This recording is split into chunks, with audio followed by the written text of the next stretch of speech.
right, Vaughn.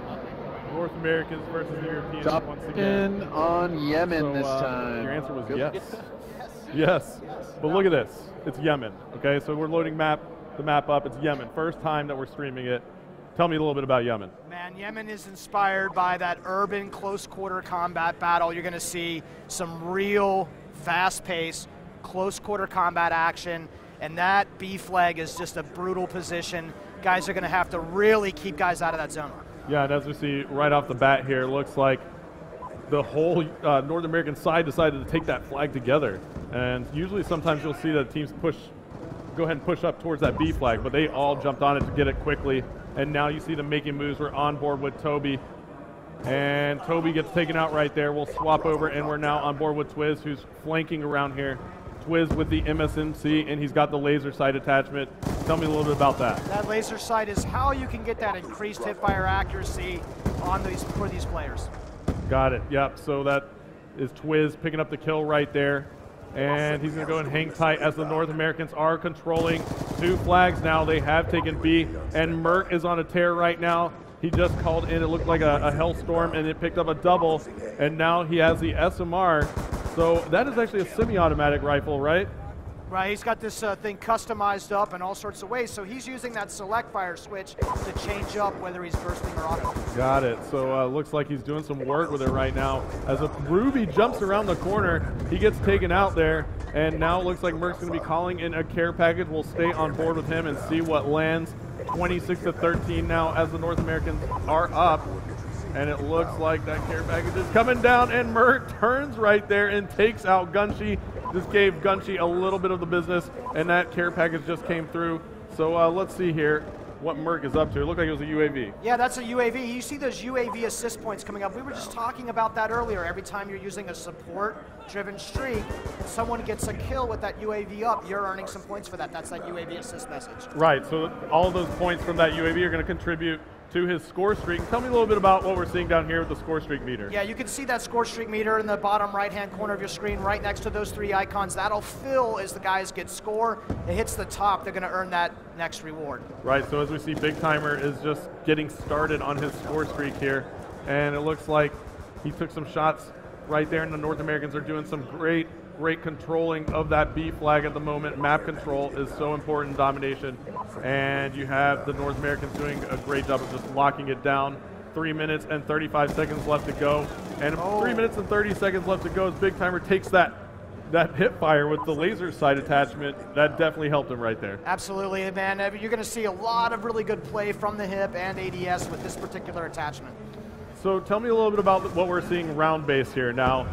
3 minutes left to go here. You see at the top of the screen, it says round 1 of 2. The score panel is telling us this is the first round. What's going on there? Right, so this is something we actually learned directly from the esports community. In a public game of Domination, you usually only play 1 round. You rack up to about 200 score and the game's over. But when we watch the guys play competitively, we realize that they like to play it round-based. That makes sure that everybody has to spawn on each side of the map. Right, and that's important because it makes the game a little bit more fair in Domination. You get to play from both spawns, and you're able to have an equal opportunity on both sides. It's a great thing. So we'll be playing 2 minutes and 30 seconds left here, and then the teams will switch spawn, and the score will remain, and we'll keep playing from that point on, right? Yeah, so it's still the guys with the highest score are going to win that game, but these scores will carry over to the next round. They'll start with the same exact scores that they end with. Yeah, that's awesome. So great thing there for everyone who loves to play Domination. And now it looks like the North Americans are turning the heat up completely with the 3 cap. A player is on the B flag. As we take a look here, we see that Minnie and Shane were on the C flag, and it looks like they did manage to cap that C flag, and we're on board with Big Timer still.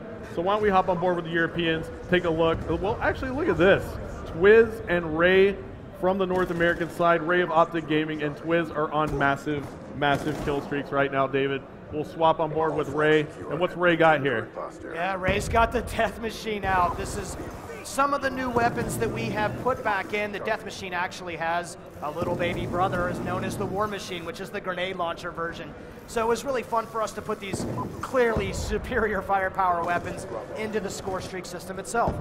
Awesome. So he's got a care package as well. Looks like he's just doing some work with that death machine, and you see him die and pull it back out again. So he's able to keep that death machine, whereas I think in the past, if you died with the death machine, you lose it, right? That's right. So in Black Ops 2 multiplayer, you can hold on to that death machine sort of through multiple lives and through some extra ammo there. Yeah, and that's awesome. So Ray still has that thing, and he's got about 30 rounds left. So there it goes. It expires, and look at that play that just happened right there. Ruby ran right into a shock charge that came from the North American side. So tell me a little bit about that shock charge.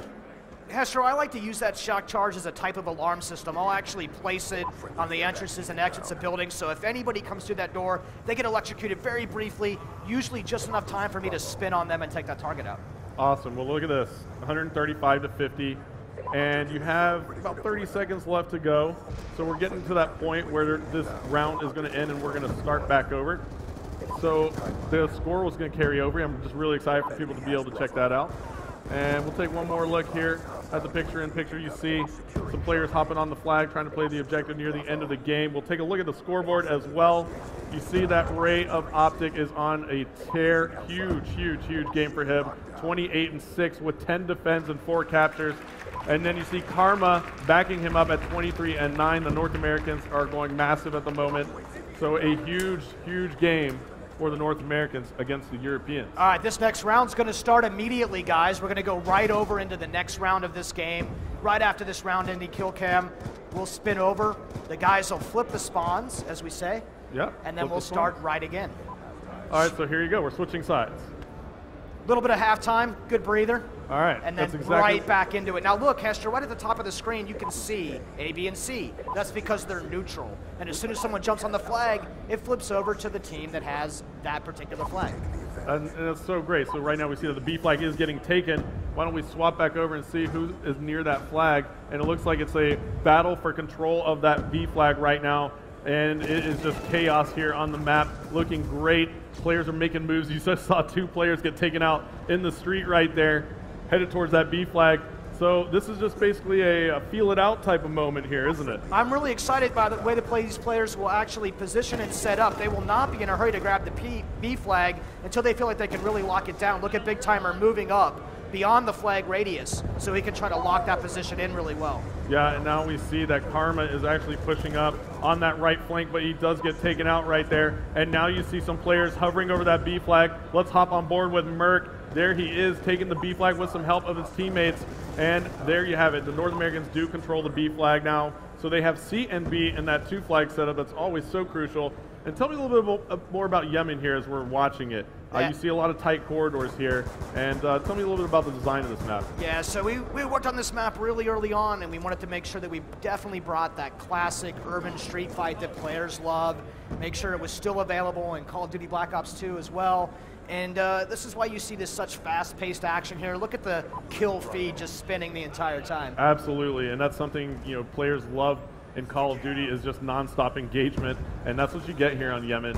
And especially with Domination on this map, it's just non-stop. And you take a look at the map here overhead, and you just see constant movement from the players, right? And it's just a great thing to watch. I actually love this view right here, just watching the triangles moving around the map. I'm always fascinated by the line battles these guys have. They will set up and just try to deal with the threats coming in on them. And in this view, we can see which guys are firing, and you can get a really good idea. Look at Merc coming around from the side, going for a flank. Yeah, and absolutely. We even saw the care package just get dropped right there for the North Americans, back on the C flag in a safe area. So I mean, it's just a beautiful thing. We can actually take a look here. We see that Shane is on the A flag now. Big Timer is on the B flag. He just ran through it. They still have control.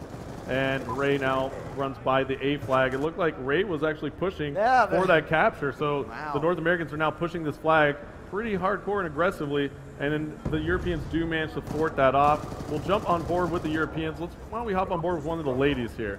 Jump on board with Kitty Cat, and we'll take a look at what she's using. She's got the MP7, and it looks like that class is pretty solid. Tell me a little bit about the suppressor attachment she has here too. That kind of comes back as an attachment. What exactly does that do for you here? Yeah, of course. We would bring back fan favorite attachments like the suppressor. This will keep you from appearing on the mini-map, of course. And this is really good for guys who are trying to stay low off that radar, of course. Yep. So as we see here, we actually see the perks now coming up. It looks like we got that off the spawn. Why don't we take a look at some of the perks here that players are using. And there you go. Looks like Kitty Cat is using Hardline Scavenger and Dead Silence. And why don't we flop around? Let's see if we can find some of those multi-combo, perk additions. There you go. Yeah. So here you have it. Tell me a little bit about this, David. Yeah, so Karma's definitely running perk 2 Greed, so he can have both extreme conditioning and dexterity. And with lightweight, this is a guy who clearly wants to move as fast as possible and be as nimble as possible. Yeah, absolutely. So lightweight is going to increase his movement speed. Extreme conditioning is going to allow him to run a little bit farther and longer. And dexterity is actually going to let him swap weapons faster, climb ladders faster, climb objects faster. So he's definitely going for speed here. And, that's the great thing about this is that you're able to customize those perks in your classes to be what you want to be as a player, and that's new in Black Ops 2. It's actually, the very good definition of what the Pick 10 and the wildcard system is actually about in the first place, Astro. He can configure this way and just put his points to that particular playstyle. Yeah, and I'm excited to watch him play here. I'm going to stay on board with him. He has the R87. He's got a shotgun. So he's doubling speed so he can get close, uptight in the faces of his opponent here, and it seems to be working as Karma is 39 and 17 on the board at the moment. So he's doing some work with the shotgun, and look at that. He's going for some range here. He's got 3 hit markers. Oh no, pulling out the combat knife. But there you go. That's a perfect moment, right? Tell me what just happened right there. Yeah, so these guys are so used to being able to swap to their second weapon, but if you're going to use the Pick 10 and wildcard system to stack up this way, he had to sacrifice his gun to be able to do that. So he pulls out, thinks he's going to have his pistol in hand, but no, he's got his knife. He does not have a secondary weapon equipped. Yeah, that was actually a great moment because that secondary just wasn't there. He used up all his allocation points in the Pick 10 for all his other gear to make him faster. And Karma does pull out the RCXD there. That comes back in Black Ops 2. Tell me a little bit about that. There's a little RCXD running around the map still. Yeah, that's one of these things that we just felt like had to come back into the game, upgraded that model and its animation and sounds for 2025. It's just something that feels totally appropriate for this kind of game. Yeah, and you can see the score streaks that Karma has over here. He's got an RCXD. Looks like he has a UAV, counter UAV as well. So he's definitely, it's a great class. It looks like he's making that rushing class, so that makes sense. Why don't we scroll through here a little bit more? And here we go. We have another one here. This is Big Timer, who's rocking Ghost, Hardwired, Extreme Conditioning, and Dexterity. So why am I not surprised that these pro players like to be on the move and moving fast and using their Pick 10 this way? Absolutely. It's just, they're going to use it. 8 seconds left to go. The North Americans have clearly been in the lead here, 273 to 133 now, and the North Americans are going to take it in this domination. And they're pumped. Let's take a look at this final kill cam. Good job, Schwiz. Look at this.